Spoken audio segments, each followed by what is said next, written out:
En un programa llamado Discutamos México, no podía faltar el gran tema guadalupano, la presencia de la Virgen de Guadalupe en el imaginario colectivo, en la religiosidad y en la conciencia del pueblo mexicano. Para charlar sobre este gran tema, tenemos la presencia de distinguidos historiadores y expertos en la historia religiosa. Nos acompaña Jacques Lafaye, el doctor Jaime Cuadriello y el doctor Jorge Traslocero. Para comenzar, vamos a preguntarle a Jacques Lafaye, autor de un clásico de la historiografía mexicana, Quetzalcóatl y Guadalupe, los orígenes del culto guadalupano. ¿Cuáles son esos orígenes y qué significado e importancia tienen hoy para nosotros los mexicanos? La Virgen de Guadalupe es un caso único en la devoción en general en México.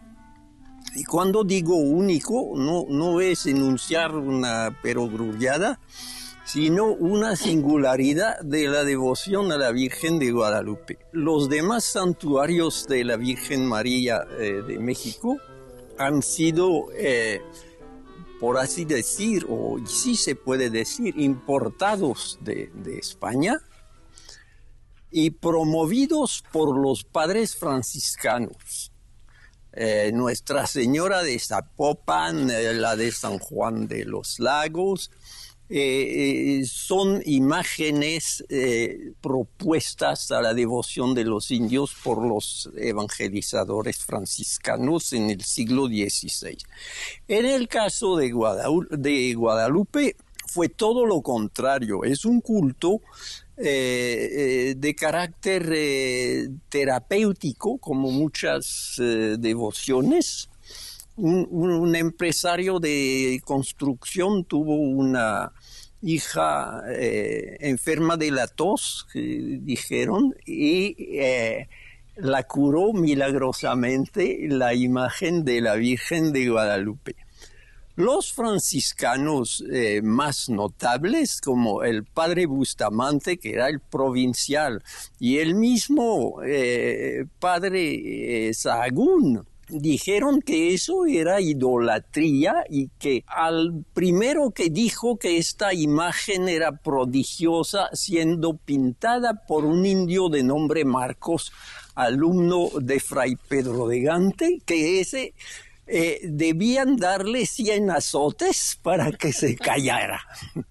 Así fue el clima inicial de la devoción. Entonces, el arzobispo Montúfar, que favoreció el culto al principio, tuvo que mandar a hacer una encuesta para averiguar la autenticidad de la aparición y de los milagros. Desde luego, eso fue como 35, 40 años después de la fecha de 1531, que nunca se ha probado que hubo una aparición en esta fecha que fue autenticada, por así decir, 100 años después. Pero periódicamente se encuentran documentos, ahora recientemente uno que llaman el Códice de 1548, sobre Juan Diego, que es la demostración de que Juan Diego fue realmente Juan Diego, etcétera. Y el documento está firmado por el padre Sahagún. Entonces hay una lucha de documentos, unos certeros y otros apócrifos, pero todos tardíos. Y, por ejemplo, el Nicampopoa Tecpan, que está en la Biblioteca Pública de Nueva York y que publicó Miguel León Portilla hace unos años, se supone que es como el Evangelio de Guadalupe. Pero el editor dice con prudencia que a los historiadores no les conviene pronunciarse sobre En fin, doctores tiene la Iglesia, es cuestión de a los teólogos les corresponde decir si hubo o no aparición. De forma que desde el punto de vista estricto de la historia religiosa es un asunto muy embrollado. Controvertido. Lo que es cierto es que cundió la devoción a partir del trasfondo prehispánico, es decir, una peregrinación al santuario de la Tonantzin, a la que venían los indios antes de la conquista. Entonces, la recuperación del flujo de los peregrinos a favor de una imagen emblemática de la nueva fe, este fue el secreto, a mi modo de ver, pero no quiero abusar de la palabra. Muy bien, Jacques. Quizá ahora el doctor Coadriello nos pueda hablar de otra faceta del culto guadalupano. Aquí ya vimos la controversia que suscita la aparición y el culto y la devoción que de todos modos sigue y crea ya el cuerpo básico de creencias acerca de la Virgen de Guadalupe. Pero aparte de estos aspectos historiográficos, tenemos también la imagen misma. Y la imagen misma nos dibuja una historia que es muy importante conocer. Sin duda, a mediados del siglo XVI, el culto a la Inmaculada Concepción era una causa de la piedad de los reyes austriacos. Y la Virgen de Guadalupe, iconográficamente, es una Virgen Inmaculada que está orando, esperando ser desposada en el templo, y como causa de la pureza en la concepción de la Virgen, sin duda, este sería el primer estatuto que tuvo la imagen, como una imagen concepcionista, desvinculada en ese momento de cualquier significación teológica más profunda. Sí me gustaría recordar que el estatuto de la imagen sagrada, de una imagen revelada, es un estatuto que se va a ganar la imagen hacia mediados del siglo XVII, cuando los primeros oradores y teólogos ya la interpreten conforme a la Escritura, a la Sagrada Escritura. Y entonces la imagen va a recuperar o a poseer un estatuto de ícono revelado, es decir, de imagen venerable, de imagen creada ex nihilo, es decir, de la nada, y a partir de ese momento, la potencialidad realmente de este estatuto de imagen sagrada será infinita. Solo apoyando lo que decía el doctor Lafay, el culto a mediados del 16 quizá también tiene otra importancia. Fue una convocatoria abierta a españoles e indígenas. Las primeras noticias que tenemos del culto convocaban a las dos repúblicas, y esta es quizás la participación social que tuvo, que detonó la imagen, también desde luego para los primeros milagros son casi todos españoles, o los que se registran en la tradición, y esto es muy significativo porque aunque era una imagen de raigambre indígena, o creada en contexto indígena, inventada en contexto indígena, la receptividad de los españoles fue inmediata al culto, y sin duda esto amalgamó también su potencialidad.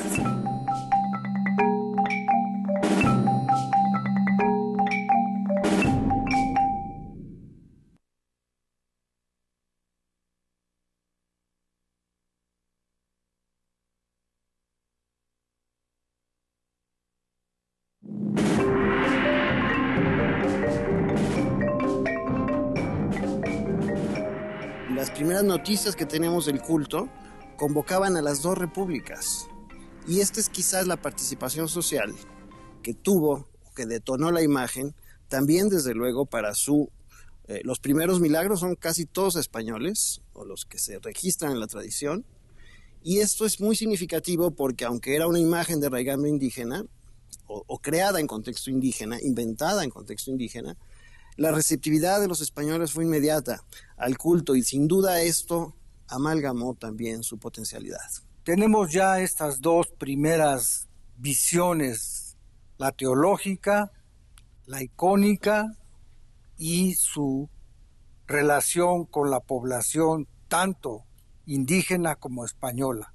Pero, ¿qué nos puedes decir, Jorge, de el desarrollo de esta imagen y de este culto a través del tiempo? Hay un punto que me parece muy importante que Jaime rescata. Tenemos, para poder entender la profundidad de campo, por decirlo así, esta tradición, hay que irnos a la Edad Media, ¿sí? Hay que irnos a esta iconodulia tan propia y tan profunda del cristianismo, sobre todo oriental, ¿sí? En donde la imagen ocupa un lugar preponderante que también va a estar presente en el catolicismo romano.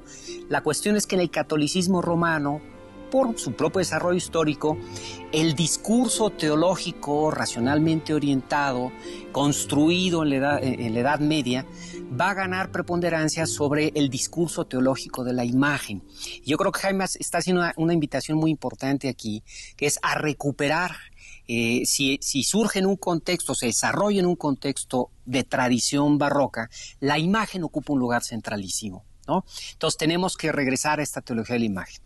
Ahora, en cuanto al desarrollo de la tradición, ¿cómo se llega de cómo se gesta una tradición en medio de una polémica que bien señalaba el doctor Lafey, hasta un culto universal como el que tenemos ahora a lo largo de 500 años? Es decir, aquí hay un proceso de formación y lo primero creo que hay que entender es qué es una tradición. Una tradición es algo que se transmite de generación a generación, es tradictum precisamente, lo que se dice generación a generación, de suerte que no hay nada más nuevo, más actual que una tradición.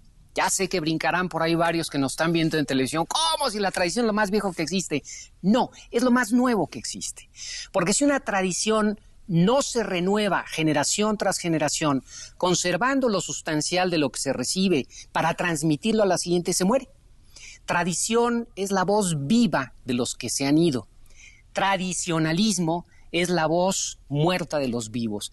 Entonces, Guadalupe es una tradición que además se va expandiendo muy claramente. El siglo XVI, una afiliación indígena que se ofrece en esta universalidad, algo poco común ciertamente. En el siglo XVII hay un enorme trabajo teológico, como bien ha señalado Jaime, pero seguimos todavía en el ámbito de la Ciudad de México, se está gestando todo un discurso intelectual para esto. Tenemos sus primeras expansiones muy tempranas hacia San Luis Potosí, por ejemplo. En el siglo XVIII tenemos otro momento de expansión ya hacia toda la Nueva España. En esto el patronato guadalupano a mediados del siglo XVIII va a ser importante, la fundación de la colegiata. Y luego entramos al siglo, se expande a toda la Nueva España. Entramos al siglo XIX, donde hay una ruptura muy profunda. La Nueva España deja de existir y con otras dimensiones geográficas, con otro proyecto político, entramos a un Estado nacional, la formación de un Estado nacional que en un primer intento quiere ser confesional y toma a la Virgen de Guadalupe como el estandarte de la nación mexicana. ¿Sí? Es el desarrollo de este gran patriotismo. A mediados del siglo hay una ruptura con este proyecto, se avanza hacia un Estado laico y viene un cuestionamiento aquí. Las grandes tradiciones religiosas sustentadas desde el Estado sobrevivirían a esto, y lo que encontramos con Guadalupe es que el gran momento de mayor expansión se da a partir de que deja de ser el culto oficial de un Estado, sea la monarquía de España, sea la Nueva España, sean las ciudades, y se empieza a expandir. Hay un momento muy importante, finales del siglo XIX, que es la coronación, ¿sí? 1895, y en el siglo XX ha sido una expansión impresionante. Más allá de las fronteras del Estado Nacional Mexicano, se expande hacia el suroeste de Estados Unidos. Hoy el catolicismo norteamericano, que siempre había visto con sospecha a la Virgen de Guadalupe, hoy se ha declarado ya un catolicismo guadalupano, ya no digamos hacia Asia, a través de Filipinas, el creciente, bueno, el explosivo catolicismo coreano, de suerte que tenemos toda su expansión hacia América Latina. Aquí hay algo que los historiadores no nos hemos hecho cargo todavía: el estudio sistemático de la expansión de una tradición, de un culto religioso, que además tiene una particularidad, da identidad. Y otra particularidad muy importante: A diferencia de otros cultos marianos, no es un culto milagroso. Nosotros no vamos a ver colgado en la Basílica de Guadalupe sillas de ruedas, etc. Algunos exvotos interesantes, donde el principal atributo de Guadalupe es su maternidad, que da protección, auxilio, defensa, que promueve. Y esto también le da una característica muy interesante de la cual nos tenemos que hacer cargo. Entonces estamos sin duda alguna ante una de las tradiciones fundacionales de nuestra identidad. Pues exactamente el asunto de cómo la imagen y el culto guadalupano se vuelven también una expresión del Estado, creo que tiene un antecedente muy importante, que es cómo el culto fue aprovechado por los novohispanos para crear identidad y también favorecer el patriotismo. Es un tema que ha trabajado muy bien Jacques Laffay.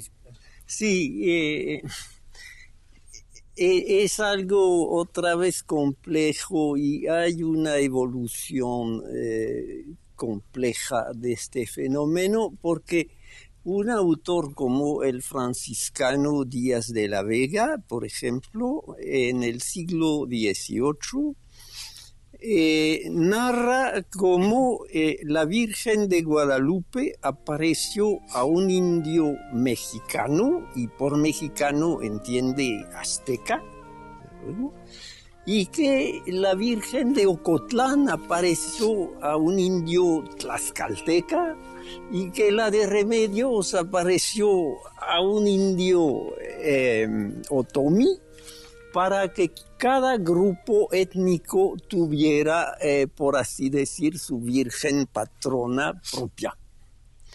Y el fenómeno extraordinario es cómo Guadalupe con el tiempo ha logrado eliminar a sus rivales, especialmente como se sabe, la de Remedios, que apodaron la Gachupina, porque en la Guerra de Independencia fue la patrona del Ejército Real. Y eso se debe en gran parte a lo que me atrevo a llamar en forma sacrílega la manipulación de los teólogos jesuitas, en particular del padre Florencia. Bueno, el bachiller Miguel Sánchez fue el que inventó la guadalupana mujer del Apocalipsis, que con toda la razón ha llamado Francisco de la Maza el primer evangelista de Guadalupe.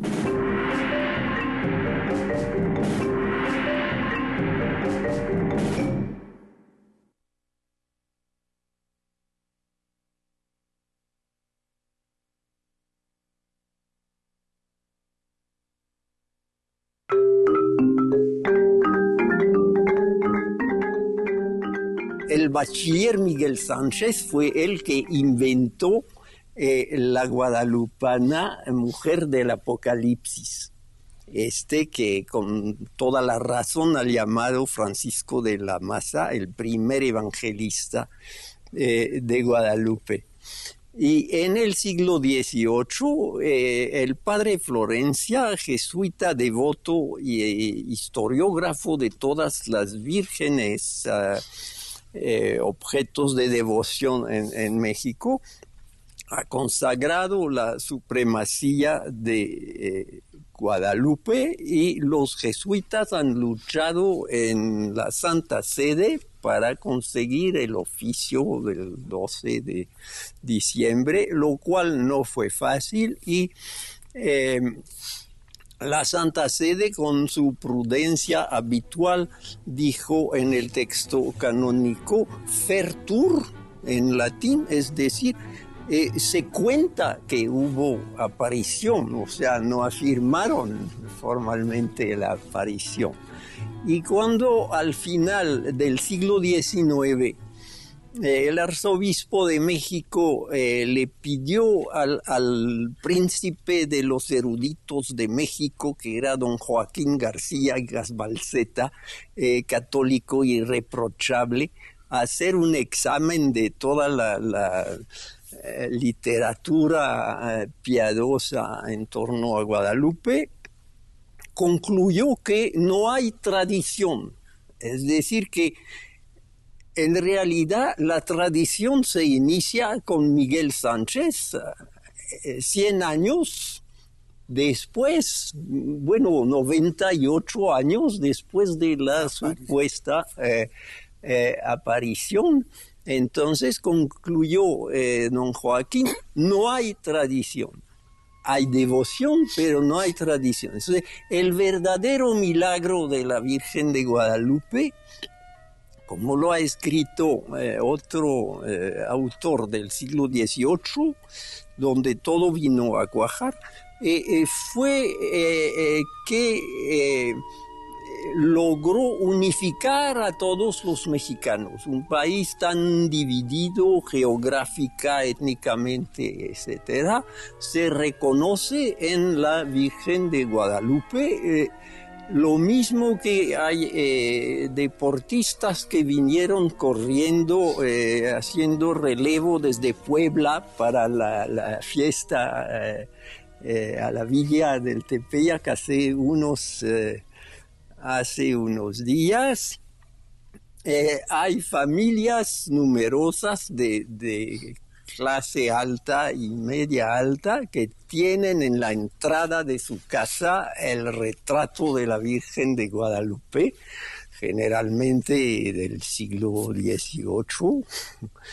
Y hasta hace poco una señorita de sociedad con sentido comercial ha inventado dibujar platitos, medallas, etcétera, como para niños de 6 años. Es una chilena. Caricaturas. Es una chilena. Es una chilena. Sí. Ah, sí. Sí, y entonces, con un esto enorme tiene ingenio. gran difusión y es una versión bastarda, digamos, popularizada para niños de la Virgen de Guadalupe.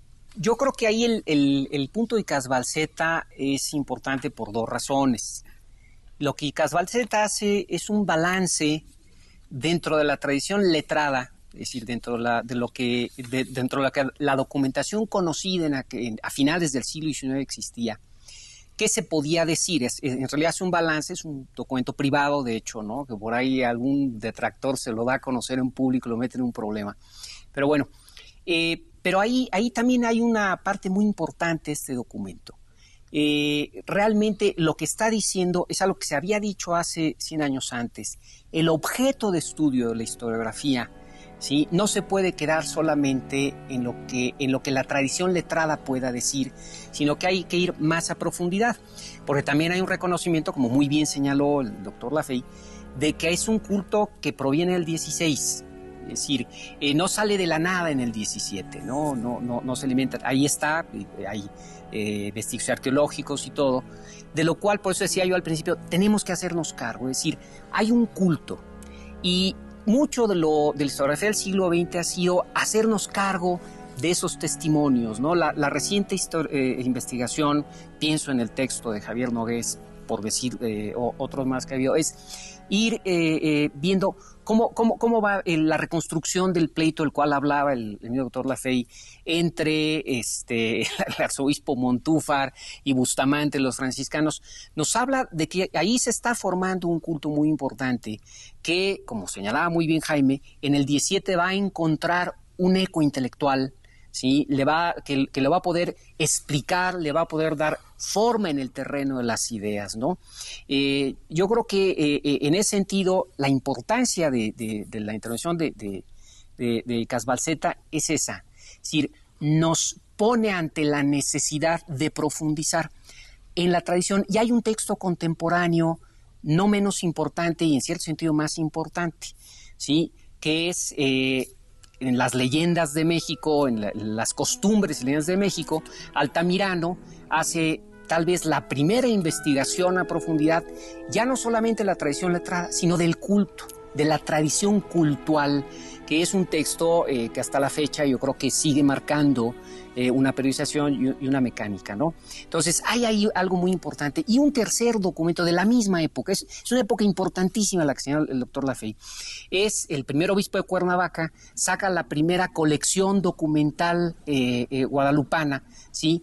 Haciendo caso de muchos textos que frente a un erudito como Icaz Balseta podían parecer textos menores, pero que ahora los historiadores pues le damos más relevancia, ¿no? Bueno, y ahí viene otro factor muy importante, el papel de la oratoria sagrada Sí. en el desarrollo del culto y en la afirmación de la identidad. Entonces, Jaime Cuadriego creo que ha trabajado muy bien estos temas. Bueno, yo regresaría un poco al estatuto de la imagen. Toda imagen es una representación visual y plástica, pero la imagen es detonadora de una representación mental, y este es el valor de la imagen, la representación mental en los individuos, ¿verdad? En la colectividad. Y Guadalupe tuvo, yo creo que la encrucijada política, social, simbólica, teológica, de ser una representación colectiva, digamos, desde su lectura teológica. Como mujer del Apocalipsis en el siglo XVII, muy bien los oradores vieron la relación que había entre la conversión de América y lo escrito por San Juan en su capítulo 12.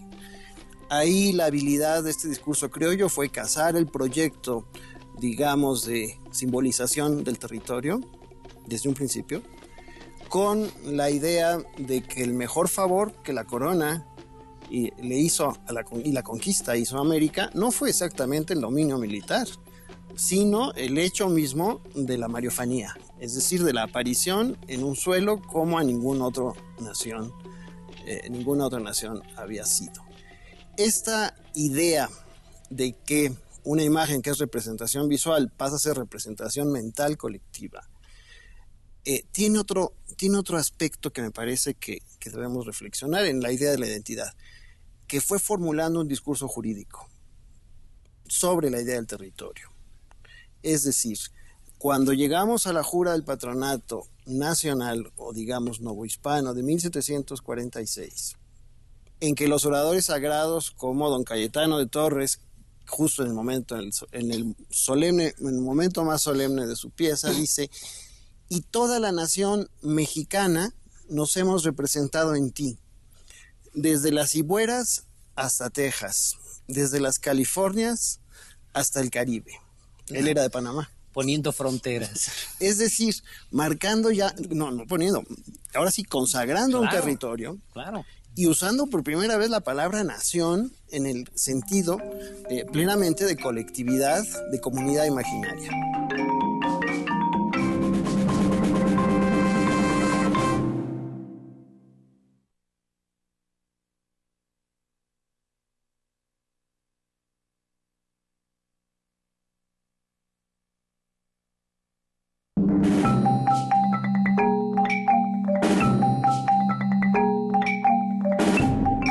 Y usando por primera vez la palabra nación en el sentido plenamente de colectividad, de comunidad imaginaria. Pero lo que más sorprende fue esto, que la bula que llegó de Roma, con las reservas del caso, sí reconocía un territorio, sí reconocía una sociedad diferenciada, y por primera vez cabildos, villas, ayuntamientos se representaron colectivamente, jurídica y colectivamente, para tener identidad, digamos, en términos de un reino propiamente, que hasta ese momento pues no tenía agenda o participación o iniciativa personal. La iniciativa de estos criollos yo creo que sí fue lo que sin duda en los momentos de la independencia detonó el reconocimiento de una comunidad en torno a una estructura jurídico-canónica, pero también de una comunidad como las naciones imaginarias que lograron pues una conquista, un milagro propiamente social, sí, de honda potencialidad política. Este discurso jurídico sobre el territorio es una de las nuevas interpretaciones que ha afirmado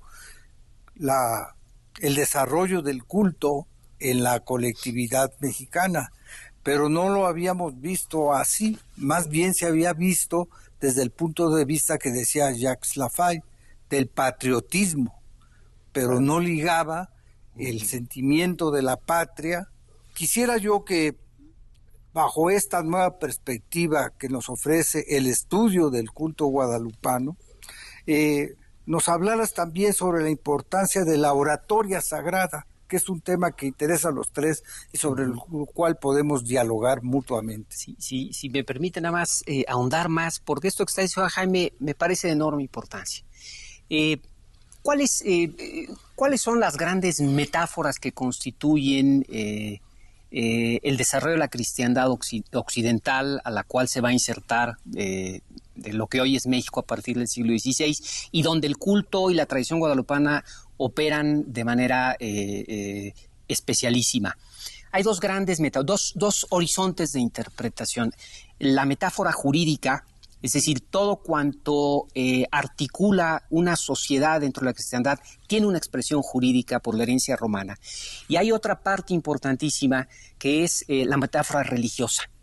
De suerte que nosotros vamos viendo a lo largo de toda la Edad Media, un punto que, por cierto, en su libro el doctor Laffey profundiza mucho y muy bien, cómo a lo largo de la Edad Media estas dos pilares van construyendo todos los desarrollos de identidad, y vamos a ver Francia, y vamos a ver Normandía, y vamos a ver los distintos reinos de Castilla. Siempre la metáfora jurídica se acompaña en la religiosa. No podía ser distinto en la tradición hispano-castellana, que es la que a nosotros nos toca, con un factor aún más importante. Dentro de la tradición jurídica y religiosa hispano-castellana, la ciudad, el ayuntamiento, ocupa el lugar de privilegio como el sustento mismo del reino. El hecho de que esta jura, de este patronato, haya surgido como un movimiento de ciudades, ¿sí?, jurídicas, se vinculan religiosa y jurídicamente en torno a un culto, en parte nos va a permitir explicar, o nos permite explicar, la enorme fuerza, porque se está montando sobre los dos elementos que dan potencia a la tradición del cristianismo occidental: la metáfora jurídica y la metáfora religiosa. Y de ahí pasamos a la metáfora identitaria, que une y recoge estas dos metáforas. Jaime. Justo porque casa la idea de comunidad y territorio en un símbolo compartido. Así es. Y que además promete.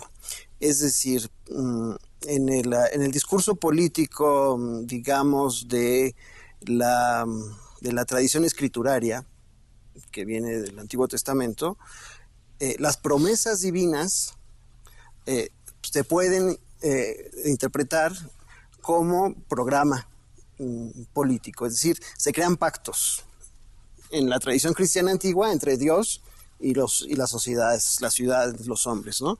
El crear pactos hace que las comunidades se representen ya no en corporaciones, en instituciones propiamente, y de esa forma dar salidas a sus inquietudes de participación social o emancipadoras. El caso de la Jura del 46, el caso de la Virgen rehabilitada en la lucha de independencia, justamente reclamando territorio, y el caso de la Virgen a finales del siglo XIX coronándose por la jerarquía mexicana, dan idea de la reactivación propiamente de la metáfora jurídica con la metáfora religiosa de una iglesia que hacia 1895 también se reposiciona frente a un Estado nacional laico, pero que sigue apelando al estatuto cultural, comunitario, digamos, y trascendente de una iglesia que se considera más allá del Estado laico, ¿no? Porque ella ha creado de origen el estatuto. Esto yo creo que es otro aspecto del guadalupanismo, de la identidad social y política, que hizo que hacia el siglo XX la Virgen siguiera teniendo la misma potencialidad de forjadora, porque casa la comunidad con el territorio y la norma, es decir, la representación jurídica. Es decir, es una fuerza creadora de cultura, para acabar pronto, ¿no? Es decir, es esta tradición que en la medida que se renueva genera nuevas identidades, y es lo que está pasando ahorita a principios del siglo XXI, ¿no? Es decir, uno de los fenómenos que más rápidamente se expande ahorita en el mundo religiosos es el guadalupanismo norteamericano, sí. Y ya no es solamente un fenómeno hispano. Bueno, Jacques Laffay comenzó el análisis junto con otros historiadores de estas dimensiones que estaba hablando Jaime Cuadriedo. El patriotismo criollo y luego el nacionalismo, sí, en el siglo XIX y el siglo XX. Sí. Fray Servando, hablando del virrey Branciforte, dice que el bribón de Branciforte le dio de nombre Guadalupe a su hija para alardear de patriota mexicano, pero que de regreso a España le puso otro nombre. Bueno, eso da la medida de cómo ya en la segunda mitad del siglo XVIII Guadalupe era un símbolo nacional muy fuerte. Otro episodio es cómo el mismo Fray Servando fue desterrado a España por un sermón dedicado a la Virgen de Guadalupe, donde tuvo la audacia de conectarla con el apóstol Santiago y una supuesta evangelización de Santiago. Entonces esto tiene una carga explosiva ya muy grande en aquel tiempo. Y ahora hay otro fenómeno mundial que es la pretensión de todos los pueblos a nacionalizar la divinidad. En Indonesia, por ejemplo, se veneran cristos indonesios. Entonces, la morenita de Guadalupe es una mestiza y entonces se posesionan de esta imagen tan profundamente cristiana y universal para hacerla la madre de la patria. Creo que esto es importante. Llegó al punto de que el primer presidente de este país, que si recuerdo bien se llamaba Fernández, escogió el nombre de Guadalupe Victoria, lo cual parece de teatro. Y bueno, es un ejemplo entre muchos, y el hecho de que don Miguel Hidalgo tomara la bandera, el lábaro de la Virgen de Guadalupe como símbolo del movimiento insurgente, no fue una ocurrencia, un antojo así de último minuto, porque ya hubo antes un complot de patriotas criollos que se autodenominaban los Guadalupes y que tenían una medalla grabada, etcétera. Don José María Morelos exigió que los patriotas, que todos los hombres, ese detalle me ha llamado la atención, todos los hombres de 10 años para arriba llevaran el moño de la Virgen de Guadalupe como señal de su patriotismo.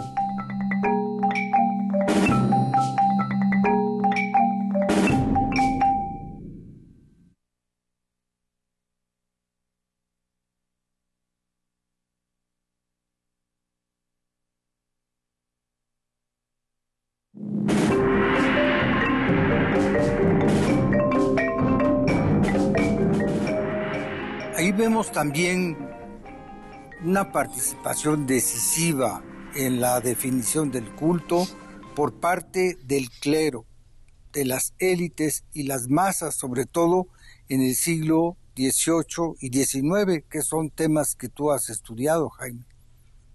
Creo que el doctor Laffay tocó un tema básico que no todavía tratado, el elemento racial.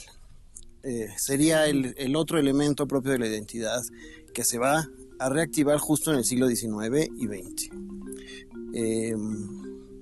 Ya Becerra Tanco, en su Felicidad de México, columbraba que la Virgen tenía la tez morena justo como una deferencia que ella hacía a la población mayoritaria del reino y al deseo de arraigarse en la raza de origen. Este significado latente fue curiosamente en el siglo XIX, cuando la población mestiza adquiere el protagonismo en la construcción del proyecto nacional. Una de las cosas que un orador como el padre Agustín Rivera, en un espléndido sermón en Guadalajara, hace de la Virgen de Guadalupe una princesa azteca, ¿no? Un sacerdote liberal, ¿verdad? De mucha enjundia. Y a partir de entonces, y yo creo que el elemento racial, que es una cosa que a unos nos gusta, a otros no, que impregnado de este nuevo movimiento de Estado Nacional Liberal, donde justo fueron los mestizos los que construyeron el Estado Nacional, como bien decía Riva Palacio, hace que la Virgen ahora sí tenga, ¿verdad?, esta identificación con la población mayoritaria, mestiza o indígena, que es la que quizá ahora, el elemento racial, en el quizá ahora reside su mayor potencia, ¿no? Si vamos a hablar de identidades, ¿no? Es decir, hoy sí es la morenita del Tepeyac con la que queda identificada una población, porque comparte algo que, pues, que no viene solo desde los genes, ¿no? Sino de una práctica continuada que está en la tradición recogida y representada en un elemento tan valioso, ¿verdad?, como es la fe y la devoción. Yo creo que el guadalupanismo internacional que vemos en Nueva York, que vemos en Corea, apela a este estatuto racial, que es por otro lado un estatuto poco explorado por los historiadores. Es decir, yo creo que es quizá ahorita el momento en donde ya el discurso nacional, el discurso identitario, el jurídico, pues fueron importantes en su tiempo, pero hoy aparte del elemento religioso, el que la Virgen sea retrato de la sociedad mayoritaria es lo que en mi juicio hace que su potencialidad siga siendo tan admirable como lo vemos cada 12 de diciembre. Y yo avanzaría sobre las mismas ideas en otro punto. Cuando la coronación de 1895, volviendo a la retórica sagrada, ¿verdad?, hay toda una recuperación histórica muy interesante. En esa que es una serie de celebraciones, es un evento que dura 12 días o más, realmente todo el mes de diciembre, donde hay peregrinaciones de todos lados desde Chiapas, que se vinieron caminando desde Chiapas, sí, para que nadie se asuste de lo que pasa hoy en día. Hay ciertas características. Primero, Hidalgo es proclamado padre de la patria, y esto por el culto guadalupano. Todo gira en torno a Guadalupe. Hidalgo es padre de la patria. Y entre los atributos que se van recuperando de la Virgen de Guadalupe, es decir, la Madre Originaria, la Inmaculada Virgen de Guadalupe, la patrona de la Nueva España, la fundadora de la patria mexicana, etcétera, se le agregan dos muy importantes. Además es la Reina de México y de toda América, lo que ya será oficial en 1900, e importantísimo, la Madre Mestiza de la patria mexicana, de la nación mexicana. En este sentido, si avanzamos sobre la idea de Jaime y vamos un poco más allá del elemento racial, es la enorme capacidad que tiene este culto, por la forma en que está planteada desde su origen, de asimilar la diversidad, de asimilar la pluralidad, ¿sí? Para todo mundo tiene algo que decir y algo que ver. Todo mundo puede realmente identificarse. Voy a ir más allá. Incluso no se necesita ser católico para identificarse con la Virgen de Guadalupe, ¿verdad? No hay comunista mexicano que se respete que no sea guadalupano, ¿verdad? Este es el viejo chiste que siempre se hace. Es decir, esta enorme capacidad de expresar. A mí hay una parte que me encanta mucho. Hace poco se publicó un libro que se llama Guadalupe, en mi cuerpo como en mi alma. Es una colección de fotografías.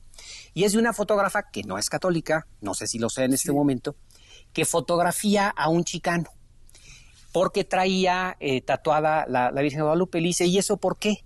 Le dice, Guadalupe en mi cuerpo como en mi alma. Y este es el secreto de Guadalupe.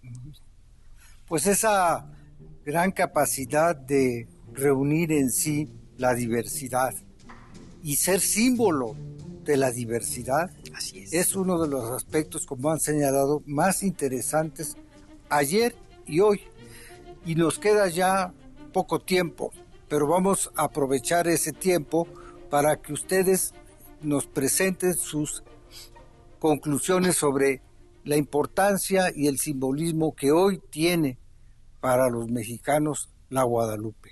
Bueno, yo llevo años y decenios estudiando mitos y creo que no se puede concluir. Y como decía Lévi-Strauss, se pueden estudiar los mitos estructuralmente, psicoanalíticamente, históricamente. Todo es válido y es inagotable realmente. Pero en el caso concreto que nos interesa, quiero referirme al ensayo que ha publicado Félix Báez Jorge titulado La parentela de María, donde hace un paralelismo entre la Virgen del Cobre de Cuba, la de Copacabana en el Perú y la Virgen de Guadalupe. Y yo diría, como un erudito que no voy a citar, que el padre Vargas Ugarte ha estudiado muy bien todas estas devociones innumerables en todo el continente y que la ventaja que tenía el padre Vargas Ugarte sobre el padre Furlong, otro jesuita, pero es que no fabricaba documentos. Entonces, en el caso de Guadalupe se han fabricado varios documentos, pero lo que sobresale y que ha mostrado muy bien Félix Báez es la plasticidad permanente del mito. Y si tú quieres a toda fuerza que yo concluya, diría que la devoción a la Virgen de Guadalupe entre mexicanos es exactamente análoga a la vocación de Abraham para el pueblo de Israel. Esta será mi conclusión. Jaime. Me sumo un poco a la misma idea.